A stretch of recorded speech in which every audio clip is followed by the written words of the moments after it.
But then we went to your Vegas show that you set up, and there was like 10 people there, and that was half your family. And It was terrible. But let me explain why. Why? Because a and I'm terrible show. glad you're telling this story. Yeah, I drove all the way over there. Because Go there's ahead. a lot of comics, and if you want to get personal and real on your show, there's a lot of comics that come up to us and ask us how do you get to that place that you're at. Well, this is what I did. I rented out that theater because no one was in Vegas. They didn't have open mics like you did. Like if you want to go play Catch a Rising Star, you had to be a headliner from LA. You had to play 7 days a week. Yeah. So I went to UNLV, and my cousin Mona was kind of like a alumni there. She was a cheerleader for the Running Rebels back. You know what I mean? So she goes, I know the Filipino Association. They'll rent out that room for you for free. And I tried, and I told them I got these Asian comics, and it would be great to like show support for Asian comics that are coming up. The show will be free. Just let us. You rent it out for us, and the show will be free to the students. And they go, no. They said no. Did you tell anybody about the show, though? No, you're not listening to the story. Like, I get it. You want to go to the punchline, and that's why you're still here.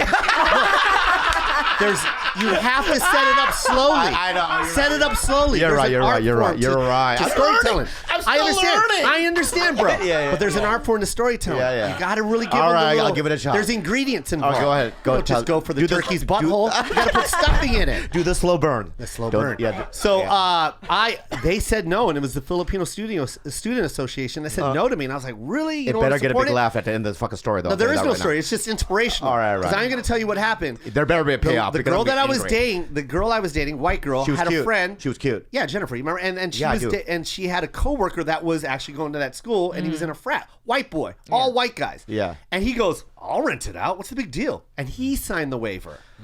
He signed the waiver, and the only people that came to that show, and I even went back to the Filipino Student Association, and I said, "Hey, I got someone to rent it for us. Can you at least come and support?" And they still didn't support. They still didn't come. And no one came. I put flyers all over the school. And the only people that came was that fraternity, and they brought their sorority. You remember that? And there was like maybe 15, 20 people there. And then my dad came and everything. But that's the grind, though. And I was still able to pay you because I went to all these local businesses, and I made a program, and I made sponsors, and that's how I was able to pay you. So I didn't care. I didn't care that it was empty. I was happy that we were on stage. Can I ask you this, Vegas. though? Is that the end of the story? And then I had to clean Siegfried Roy's asshole. Is that what you want?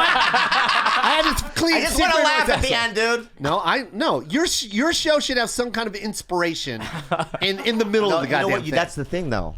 I can't believe the Filipinos didn't support. That's so crazy. Yeah. No Asians showed up. But you got to remember the time frame. Bobby and I were kind of like the up and comers. Like no one's really seen like Asian comics before. Like now there's a lot. But back then, it was literally just Bobby and I. Margaret Cho and Henry Cho were like the ones that were kind of like the headliners out there. I mean, literally, there was no one. I mean, it's like... You got to remember, this is before Bobby got Premium Blend. This is before Bobby got Mad TV. This is just Bobby. Like, yeah, like nobody. I don't know anybody. No, you weren't open micer. You were like, you were kind of like the crowd favorite at La Jolla. Everyone was always That's still like, open mic, fucknut. No, it's not, man. You Yeah, were like, to other comics, you were kind of like legend. Like everyone was like, oh shit, that's Bobby Lee. Like, no, that's bro. pretty cool, man. No, I'm being serious. I'm being serious. There's no reason to kiss your ass. I'm rich. Yeah. Boom.